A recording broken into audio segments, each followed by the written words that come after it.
नमस्कार दोस्तों, स्वागत है आप सभी का हमारे यूट्यूब चैनल संघर्ष क्लासेस चौबट में। तो आज हम साइंस के बहुत ही महत्वपूर्ण प्रश्न लेकर आए हैं जो सभी एग्ज़ाम के लिए बहुत ही इम्पोर्टेंट हैं। तो दोस्तों चलो स्टार्ट करते हैं। हमारा पहला प्रश्न क्या है? प्रकाश की गति किसके बीच से जाते हुए न्यूनतम होती है? किसके बीच से गुजरने पर वो न्यूनतम हो जाती है? तो दोस्तों इसका सही आंसर होगा कांच।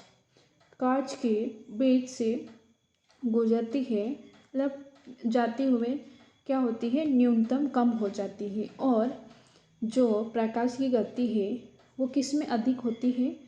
तो जो निर्वात है, निर्वात इसमें क्या होती है? अधिकतम क्या होती है? अधिकतम होती है। और किस में न्यूनतम होती है? कांच में न्यूनतम होती है। और अधिकतम बोले तो किस में होती है? निर्वात में होती है। ठीक है दोस्तों, तो हम अगला प्रश्न देखते हैं। अगला प्रश्न क्या है हमारा? परावर्तित प्रकाश में ऊर्जा क्या होती है? आपतन कोण पर निर्भर नहीं करती है। आपतन कोण के बढ़ने के साथ बढ़ती है, आपतन कोण के बढ़ने के साथ घटती है। यह आपतन कोण 45 डिग्री के बराबर होने पर अधिकतम हो जाती है। तो दोस्तों इसका सही आंसर होगा कि जो आपतन कोण पर निर्भर नहीं करती है, क्या? जो परावर्तित प्रकाश है, जो प्रकाश किरण आती है वो परावर्तन के पश्चात इस पे आपतन कोण पर निर्भर नहीं करती है। ठीक है दोस्तों, तो इसका सही आंसर होगा आपतन कोण पर निर्भर नहीं करती है। तो हम अगला प्रश्न देखते हैं। अगला प्रश्न क्या है हमारा? एक अंतरिक्ष यात्री को अंतरिक्ष में आकाश कैसा दिखाई देगा? तो दोस्तों इसका सही आंसर होगा अंतरिक्ष यात्री होता है, उनको जो आकाश है वो काला दिखाई देता है। ऐसा क्यों होता है? क्योंकि वहाँ पर अंतरिक्ष में वायु नहीं होती है और वहाँ पर प्रकाश भी नहीं, तो प्रकाश का अपवर्तन या परावर्तन नहीं होता है। तो उसकी वजह से क्या होगा? जो अंतरिक्ष में है, अंतरिक्ष में आकाश कैसा दिखाई देगा? काला दिखाई देगा, काला। ठीक है दोस्तों, किसके कारण? वहाँ पर वायु भी नहीं है और प्रकाश भी नहीं है, तो परावर्तन और अपवर्तन की जो क्रिया होती है, घटना होती है, वो नहीं होती है। इसकी वजह से जो आकाश होता है वो अंतरिक्ष में काला दिखाई देता है। ठीक है दोस्तों, तो हम अगला प्रश्न देखते हैं। अगला प्रश्न क्या है हमारा? फोटॉन किसकी मूलभूत यूनिट है? फोटॉन है वो किसकी मूलभूत यूनिट है, मतलब मात्रक या इकाई है। ठीक है, यूनिट मतलब इकाई है। ठीक है, तो इसका सही आंसर होगा जो प्रकाश है, प्रकाश की मूलभूत इकाई क्या है? फोटॉन होती है, फोटॉन। ठीक है दोस्तों, तो हम अगला प्रश्न देखते हैं। अगला प्रश्न क्या है हमारा? निम्नलिखित में से किसमें उच्चतम ऊर्जा होती है? तो दोस्तों जो नीला प्रकाश होता है, नीला प्रकाश, उसमें उच्चतम ऊर्जा होती है। और ये उच्चतम ऊर्जा किसके कारण होती है? जो नीली रोशनी होती है उसमें तरंग दैर्घ्य बहुत ही क्या होता है? तरंग दैर्घ्य बहुत ही कम होती है। और इसकी वजह से क्या होती है? ऊर्जा उच्चतम होती है नीले प्रकाश में। ठीक है दोस्तों, तो हम अगला प्रश्न देखते हैं। अगला प्रश्न क्या है हमारा? तारे टिमटिमाते हैं, तो तारे किस घटना के कारण टिमटिमाते हैं? तो अपवर्तन के कारण, परावर्तन के कारण, ध्रुवण के कारण, प्रकीर्णन के कारण। तो हमारा सही आंसर होगा दोस्तों जो अपवर्तन के कारण क्या होती है? तारे टिमटिमाते हैं। तो इसका सही आंसर होगा अपवर्तन। तारे टिमटिमाते हैं किसके कारण? अपवर्तन के कारण टिमटिमाते हैं। ठीक है दोस्तों, तो हम अगला प्रश्न देखते हैं। अगला प्रश्न क्या है हमारा? अवतल लेंस हमेशा किस प्रकार का प्रतिबिंब बनाते हैं? जो अवतल लेंस होता है क्या होता है, अवतल लेंस होता है वो किस प्रकार का प्रतिबिंब बनाता है? तो इसका सही आंसर होगा आभासी प्रतिबिंब। कैसा बनाता है? आभासी प्रतिबिंब बनाता है अवतल लेंस। ठीक है दोस्तों, तो इसका सही आंसर होगा बी वाला आभासी प्रतिबिंब। तो दोस्तों हम अगला प्रश्न देखते हैं। अगला प्रश्न क्या है हमारा? अगला प्रश्न है हमारा, उस दृष्टि दोष को क्या कहते हैं जिसमें किसी पदार्थ के एक तल में बिंदु केंद्र में दिखाई देते हैं जबकि दूसरे तल में बिंदु केंद्र के बाहर दिखाई देते हैं? तो दोस्तों इसका सही आंसर होगा, क्या होगा दोस्तों? इसका सही आंसर अबिंदुकता सही आंसर होगा। उस दृष्टि दोष को क्या कहते हैं जिसमें किसी पदार्थ के तल में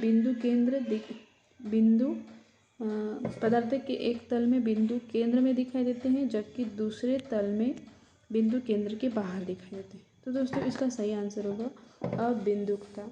ठीक है दोस्तों, तो हम अगला प्रश्न देखते हैं। अगला प्रश्न क्या है हमारा?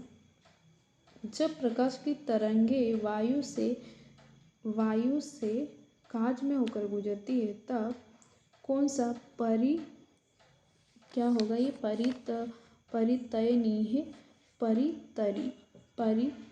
ऐसा है, परितर्य।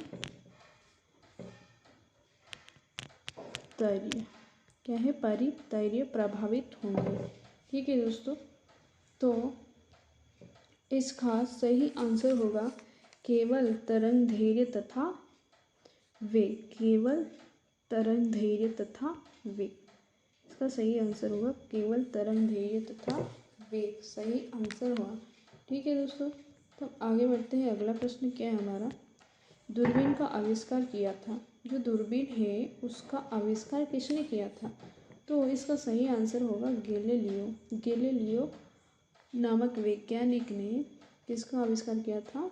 दूरबीन का आविष्कार किया था। ठीक है दोस्तों, तो हम अगला प्रश्न देखते हैं। अगला प्रश्न क्या है हमारा? जो ल्यूमेन एक है, ल्यूमेन एक है, तो ये ल्यूमेन क्या है? किसका एसआई मात्रक है? जो ल्यूमेन एसआई मात्रक, किसका एसआई मात्रक है? ल्यूमेन। तो दोस्तों इसका सही आंसर होगा जो ज्योति फ्लक्स है, ज्योति फ्लक्स का एसआई मात्रक क्या होता है? ल्यूमेन होता है। ठीक है दोस्तों, तो इसका सही आंसर होगा ज्योति फ्लक्स। तो हम अगला प्रश्न देखते हैं। अगला प्रश्न क्या है हमारा? हाइपरमेट्रोपिया का अर्थ है। जो हाइपरमेट्रोपिया है उसका अर्थ क्या है? ये इंग्लिश में है, तो इसका अर्थ क्या है? तो दोस्तों इसका सही आंसर होगा दूरदृष्टि दोष। दूरदृष्टि दोष क्या होगा? हमारा सही आंसर होगा दूरदृष्टि दोष को ही हम क्या बोलते हैं? हाइपरमेट्रोपिया कहते हैं। ठीक है दोस्तों, तो हम आगे बढ़ते हैं। अगला प्रश्न क्या है हमारा? अगला प्रश्न है हमारा, दूरदृष्टि निवारण के लिए काम में लेते हैं। तो जो दूरदृष्टि निवारण के लिए काम में लेते हैं तो कौन सा लेंस लेते हैं या कौन सा दर्पण लेते हैं?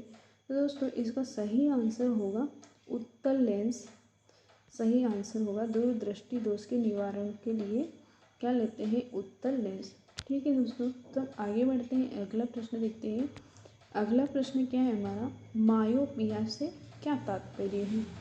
तो दोस्तों मायोपिया से क्या तात्पर्य है? तो हमारा सही आंसर होगा निकट दृष्टि दोष। निकट दृष्टि दोष को इंग्लिश में बोलते हैं मायोपिया। और हमने अभी पहला प्रश्न पढ़ा था जो इससे पहले, वो क्या पढ़ा था? हाइपरमेट्रोपिया। हाइपरमेट्रोपिया का अर्थ क्या है? तो वो क्या कहलाता है? दूरदृष्टि दोष। हाइपरमेट्रोपिया और मायोपिया क्या कहलाता है? निकट दृष्टि दोष। ठीक है दोस्तों, तो हम आगे बढ़ते हैं। अगला प्रश्न, और ये प्रश्न इस वीडियो का लास्ट प्रश्न है। ठीक है दोस्तों, तो दृष्टि पटल पर बना प्रतिबिंब होता है तो इसका आंसर वस्तु के बराबर लेकिन उल्टा, वस्तु से छोटा लेकिन सीधा, वस्तु के बराबर लेकिन सीधा, वस्तु से छोटा लेकिन उल्टा। तो दोस्तों इसका आंसर आपको कमेंट करके कमेंट बॉक्स में बताना है कि इसका सही आंसर क्या होगा। और जो दृष्टि पटल है, इसको दृष्टि पटल को ही हम क्या बोलते हैं, रेटिना। रेटिना, ठीक है दोस्तों। तो दृष्टि पटल को ही क्या बोलते हैं, रेटिना बोलते हैं। तो दोस्तों इसका आंसर आपको कमेंट बॉक्स में कमेंट करके बताना है कि इसका सही आंसर क्या है, ठीक है दोस्तों। तो हमने पिछले वीडियो में देखा था, उसका लास्ट प्रश्न का आंसर नहीं बताया था। तो क्या था प्रश्न हमारा, द्रव्यों में से ध्वनि सबसे तेज यात्रा करती है। तो किस में करती है, स्टील में सबसे तेज यात्रा करती है, मतलब गमन करती है, ठीक है दोस्तों। तो इसका पिछले वीडियो का जो प्रश्न था उसका सही आंसर स्टील में होगा, ठीक है दोस्तों। तो धन्यवाद। वीडियो को लाइक करें तथा चैनल को अभी तक सब्सक्राइब नहीं किया तो सब्सक्राइब करें, ठीक है दोस्तों।